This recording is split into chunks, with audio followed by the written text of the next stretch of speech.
सर्वेभ्यः नमस्कारः। कर्म कर्म शब्द दिखने में तो बहुत छोटा है, लेकिन कर्म जब क्रिया में परिवर्तित होता है तो वो कर्म मनुष्य के जीवन को सार्थक भी कर सकता है और मनुष्य के जीवन को निरर्थक भी कर सकता है। हमारी भारतीय ज्ञान परंपरा कर्म के सिद्धांत पे चलती है। जैसा कर्म करोगे वैसा फल प्राप्त करोगे, ऐसे बहुत सारे शास्त्रकारों ने भी कहा है। तो क्या आप अपने कर्म को लेकर के सतर्क है?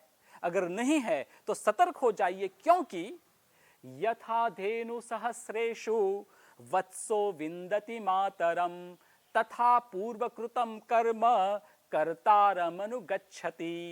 यथा धेनु सहस्रेषु वत्सो विन्दति मातरम, जिस प्रकार हजारों गायों में बछड़ा अपनी मां को पहचानकर उसके पास चला जाता है, उसी प्रकार तथा पूर्वकृतं कर्म कर्तारम अनुगच्छति, उसी प्रकार पूर्व के किए हुए कर्म कर्ता के पीछे चले ही जाते हैं, वो कर्ता को ढूंढ ही लेते हैं।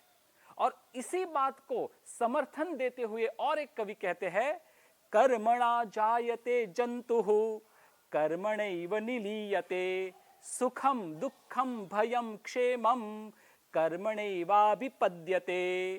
कर्मणा जायते जंतु कर्मणैव निलीयते, प्राणी जीव कर्म के कारण जन्म लेते हैं और कर्म के कारण ही विनष्ट हो जाते हैं।